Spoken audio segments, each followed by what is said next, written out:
आप कहते हो कि प्याज और लहसुन का त्याग, तो इसमें दोष का है, मुझे नहीं समझ में आया।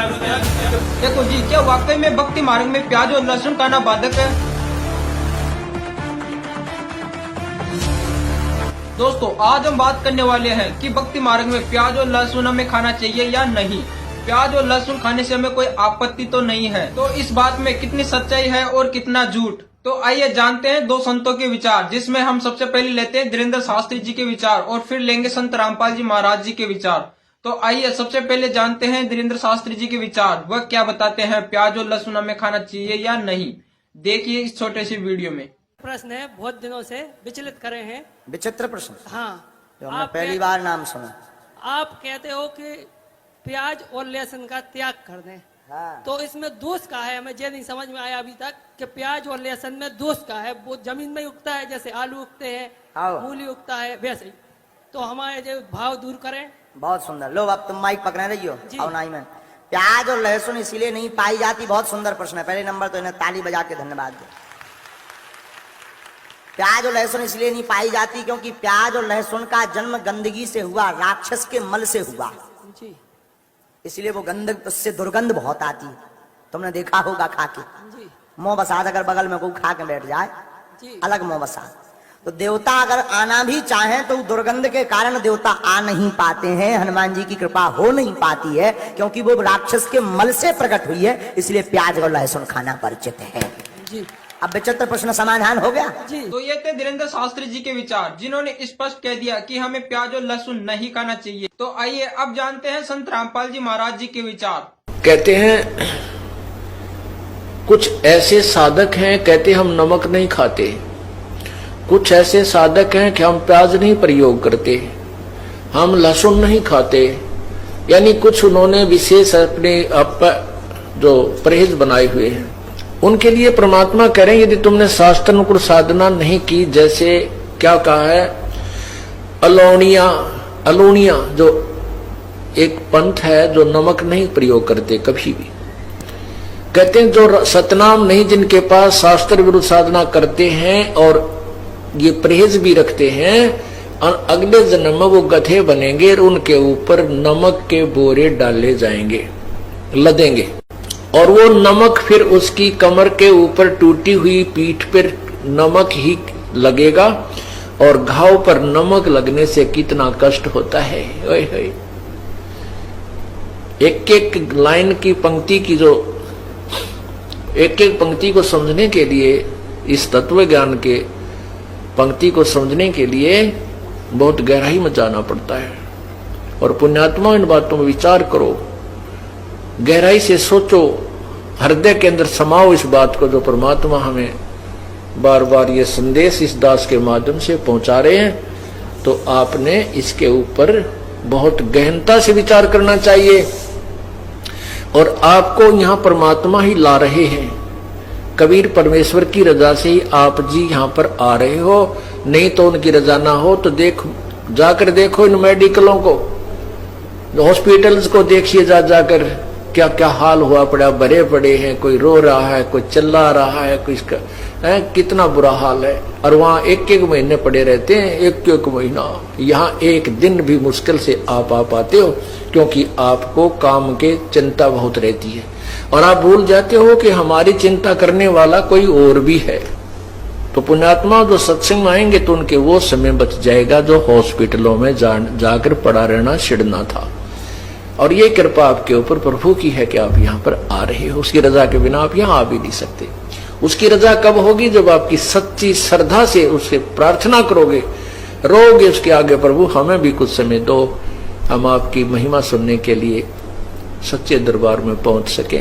जब हृदय से मांगोगे तो वो रास्ता भी वही निकालेगा आपके। आप ऊपरले मन से कहते रहोगे तो नहीं आ पाओगे, कोई न कोई आंट अडांस बनी रहेगी।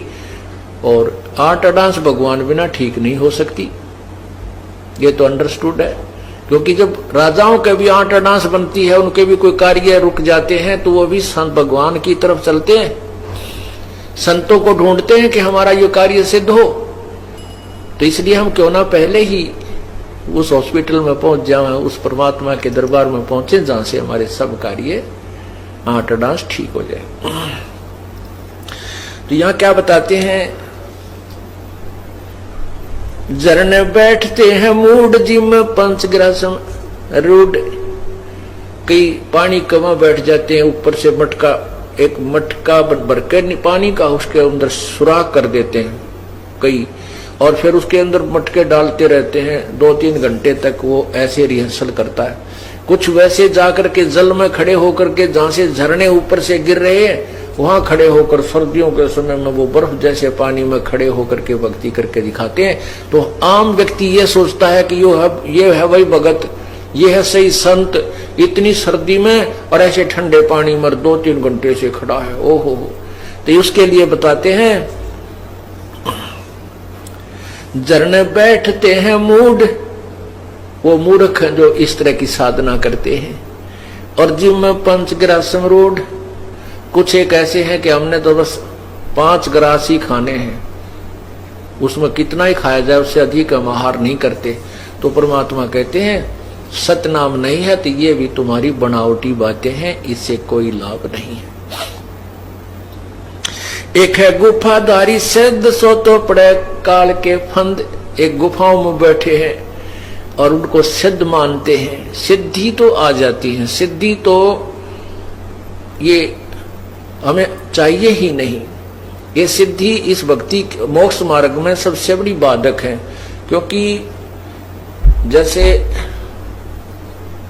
वेदों के किसी भी मंत्र के बार बार जाप करने से, उससे अनुष्ठान करने से उसमें सिद्धियां आ जाती हैं, और उन सिद्धियों के आधार से वो किसी की हानि किसी को लाभ दे सकता है। जैसे मैंने कमाई कर ली, मैंने मजदूरी की और 2-4 हजार रुपये इकट्ठे कर लिए, तो मेरे पास कोई आता, किसी ने 100 रुपये दे दूं, किसी को 200 दे दूं, तो वो मेरी वाह वाह करेंगे, गुणगान करेंगे, और मैं मजदूरी आगे कर नहीं रहा हूं और बैठा हूं। तो फिर क्या होगा कि मैं भी कंगाल, और फिर वो मेरे से ले गए थे वो भी, आगे उनको कुछ नहीं मिलने का। तो यहां फिर वो महिमा के पात्र बन जाते हैं, सिद्धि प्राप्त प्राणी अपने वचन से किसी की हानि किसी की लाभ एक्स्ट्रा कर देते हैं,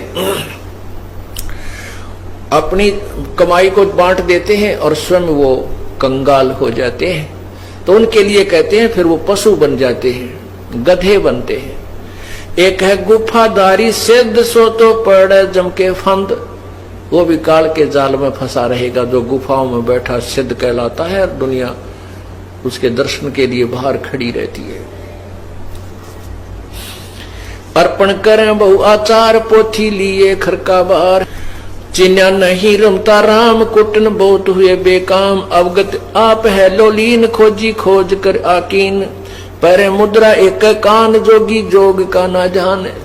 कुछ ऐसे हैं, एक कान में वो पहनते हैं गोल गोल मोटा है, उसको मुद्रा बोलते हैं, और कुछ दोनों में पहन लेते हैं, कनपाड़े कहलाते हैं। कहते इनसे लाभ नहीं। परमात्मा की भक्ति अगर आपको करनी है तो शास्त्र अनुकूल पूरे संत से प्राप्त करके ही कीजिए।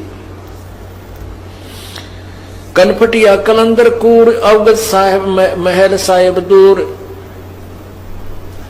भरमी भरम की बाजी, कबूले पंडिता का जी। भरमी भरम की बाजी, कबूले पंडिता का जी। दोनों धर्मों के ये गुरु लोग, पंडित और काजी, दोनों ही तत्व ज्ञान से अपरिचित हैं। ये भी मनमुखी साधना ही जनता को बता रहे हैं। सन्यासी उदासी जान, पाया नहीं सतगुरु ज्ञान। सन्यासी उदासी जान, पाया नाही सतगुरु ज्ञान। सतगुरु का ज्ञान, तत्वदर्शी संत का ज्ञान उनको नहीं मिला। ये सभी व्यर्थ हैं, उदासी भी और सन्यासी भी। इनको यथार्थ भक्ति का ज्ञान नहीं है। मौनी मौनिया रहते के दो जग धुंध में बहते। पौनी पवन पौनी करें पौन उपास, नाम बिन तोड़ते हैं श्वास। पटन घाट से नहीं प्रीत, जिनको कहे कौन अतीत। बजरी बांधते हैं सोए कहीं नहीं, कहीं बिन बंदगी क्या हो। कहो बिन बंदगी क्या हो।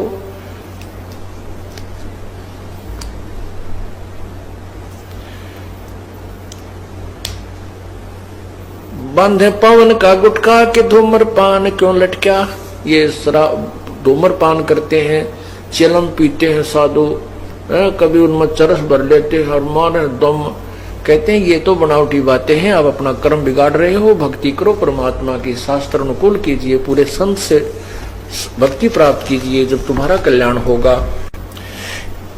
एक तो नगन है नागा जिन्होंने सूझता आगा। एक कति नगन फिरे है नागा और उनको भविष्य का ज्ञान नहीं है कि जो साधना तुम कर रहे हो इससे लाभ क्या होगा। एक है नगन है नागा कि जिन्होंने सूझता आगा। आगा माने भविष्य, क्या उनको पता नहीं क्या बनेगी तुम्हारे संग में। सिंगी बांधते से ली कीजे बैल घर तेली। सिंगी बांधते से ली कीजे बैल घर तेली।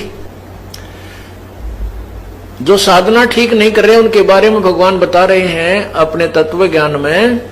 कबीर जी बता रहे हैं कि जो ठीक साधना नहीं करते और ये नगन फिरते हैं, निवस्त्र रहते हैं, कहते अगले जन्म में तेली के बैल बनेगा। बैल बनेगा और तेली के यहाँ तुझे जोत दिया जाएगा कोहलू में।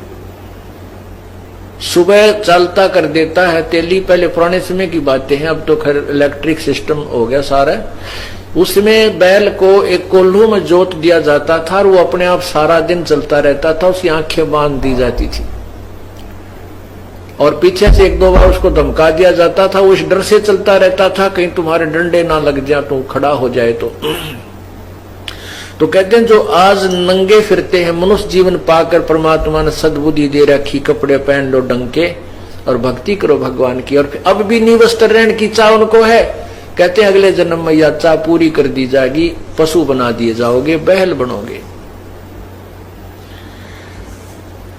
टोपी कुबरी करवा के भांडी नाम बिना भरुआ।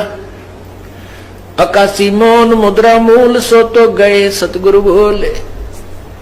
कोई मौन रहते हैं, केवल एक दृष्टाटक ध्यान लगाते हैं, वो सतगुरु को भूल गए हैं, तत्वदर्शी संत की प्राप्ति नहीं कर पाए।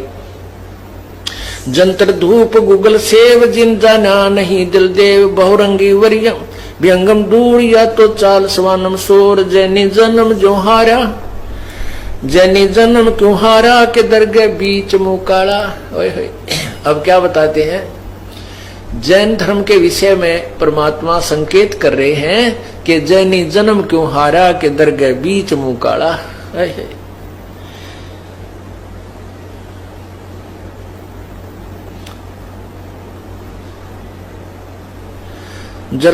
जलाला पर आजम के जाल या तो भिन्न दो जग चाल।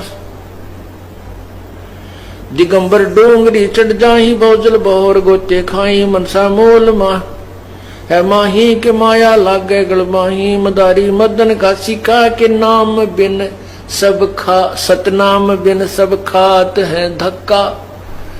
अब जैनियों के विषय में क्या बता रहे हैं परमात्मा कि जैनी जन्म क्यों हारा के दरगे बीच मुंह काला। अब तो दोस्तों ये थे विचार संत रामपाल जी महाराज जी के। अब आप हमें कमेंट करके जरूर बताइए कि इन दोनों संतों में से कौन से संत जी की बात सही है। वीडियो अच्छा लगे तो लाइक करना, शेयर करना, कमेंट करना, और आप हमारे चैनल पर नए हो तो चैनल को सब्सक्राइब जरूर कर लेना। धन्यवाद।